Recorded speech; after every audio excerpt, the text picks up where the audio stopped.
Resmob Polda Jawa Barat dan Polda Sulawesi Selatan menangkap 5 pelaku kejahatan cyber dengan modus penjualan barang di media sosial.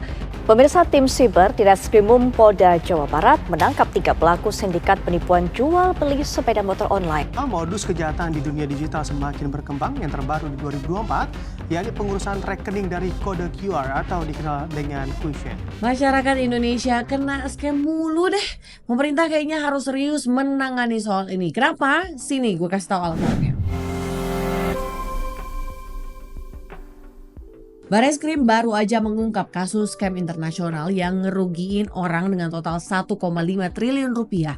Kejadian ini menimpa korban dari 4 negara, termasuk dari Indonesia yang kena kerugian sampai 59 miliar. Dan jumlah korban dari Indonesia mencapai 823 orang. Dengan total kerugian mencapai 1,5 triliun rupiah, bisa dibayangkan berapa banyak orang yang kehilangan uang dan hidupnya jadi berantakan. Gue mengapresiasi Bareskrim Polri yang udah bekerja sekuat tenaga untuk mengungkap kasus scam lintas negara ini. Tapi poin yang menarik untuk dibahas di sini adalah jumlah kerugian masyarakat kita yang mencapai puluhan miliar serta jumlah orang yang terkena scam semacam ini. Itu jumlahnya enggak sedikit loh sebenarnya. Gue paham nyari kerjaan sekarang lagi susah, tapi dari kejadian scam lintas negara ini menurut gue dengan jelas membuktikan bahwa dari masyarakat kita yang literasi digital dan keamanan cybernya masih rendah,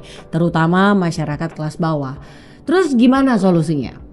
Selain regulasi penggunaan aplikasi yang perlu diperketat, menurut gue di sini pemerintah bisa bikin program literasi digital dan keamanan cyber dengan kolaborasi berbagai stakeholder. Di level sekolah misalnya, Kominfo bisa berkolaborasi dengan Kemendikbuddikti untuk memasukkan kurikulum yang berkaitan dengan literasi digital dan keamanan cyber. Materi yang menurut gue bisa masuk misalnya terkait pentingnya perlindungan data pribadi, etika digital, dan terkait phishing dan juga scam. Kurikulum ini gue rasa bisa mulai diterapkan di level sekolah dasar karena ada riset kalau 52% anak berumur 6 tahun di Indonesia udah menggunakan handphone. Di negara lain, kurikulum berkaitan dengan literasi digital dan teknologi pun juga diimplementasikan. Misalnya nih ya, di Australia, mereka punya namanya Digital Technologies Curriculum yang diperkenalkan pada tahun 2014 dan sekarang diberlakukan secara wajib bahkan dari level TK sampai SMP. Materi yang dibahas kurang lebih sama, tapi fokusnya lebih dalam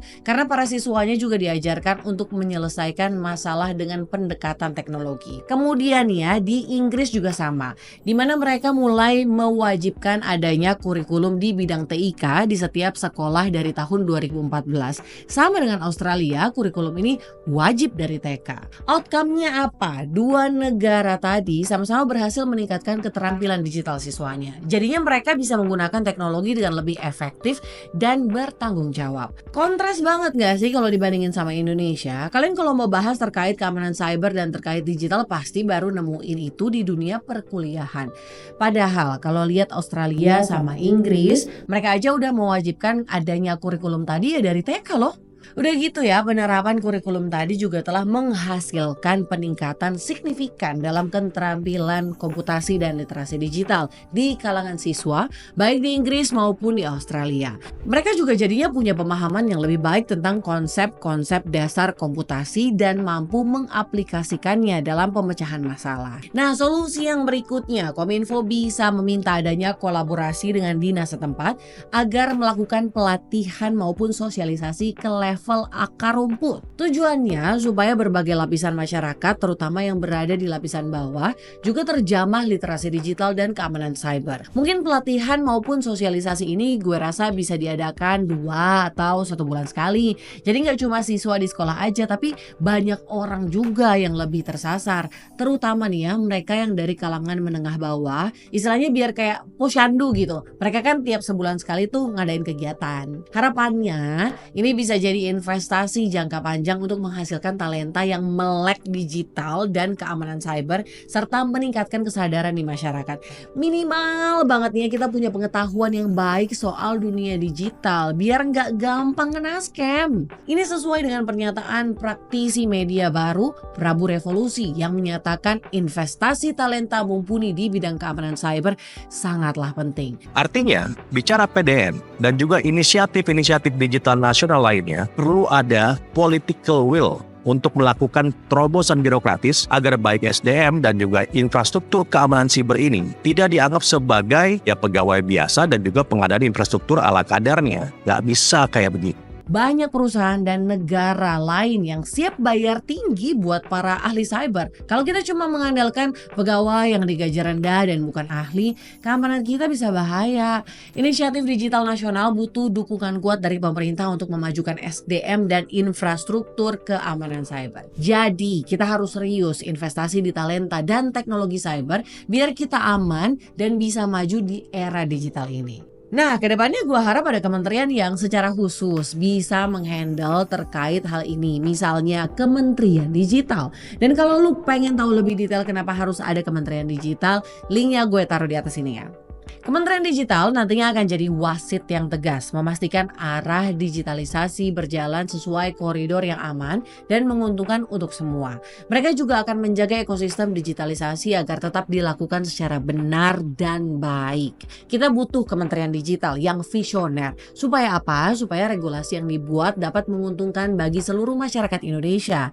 Dengan begitu, Kementerian Digital bisa jadi alat untuk membangun Indonesia yang lebih baik lagi. Kalau dipikir-pikir ini sejalan dengan konsep hilirisasi digital yang pernah disampaikan Wakil Presiden terpilih kita Gibran Rakabuming Raka. Gak cuma dia, mantan Menparekraf Wisnu Tama Kusubandio juga pernah menyampaikan pentingnya hilirisasi digital. Menurut Mas Tama, sektor digital di Indonesia punya kue yang sangat besar, tapi dampaknya secara ekonomi belum terasa, terutama untuk negara. Makanya dengan kue yang besar itu, negara harus memberi perhatian khusus. At the end, gue menantikan masyarakat kita yang melek soal pentingnya literasi digital dan keamanan cyber. Biar kedepannya kejadian penipuan, pekerjaan bermodal scam kayak gini tuh enggak lagi memakan korban di masyarakat. Nggak cuma itu sih, pemerintah sendiri kira-kira berani nggak nge-ban aplikasi atau hal-hal yang berpotensi jadi celah untuk scam? Gue rasa pemerintah harusnya berani ya. Kan ini tuh tugas mereka untuk melindungi ancaman yang bisa membahayakan masyarakat. Nah, itulah mengapa menurut gue pentingnya juga nih keberadaan Kementerian Digital. Tapi kira-kira siapa nahkoda yang cocok buat mimpin Kementerian Digital? Coba sampein pendapat kalian. Kalau ada dari pihak pemerintah yang nonton video ini, bolehlah usulan yang tadi gue sampaikan jadi bahan masukan atau pertimbangan. Nah, kalau kalian sendiri sejauh mana nih pemahaman literasi digital sama keamanan cybernya? Coba komen di bawah.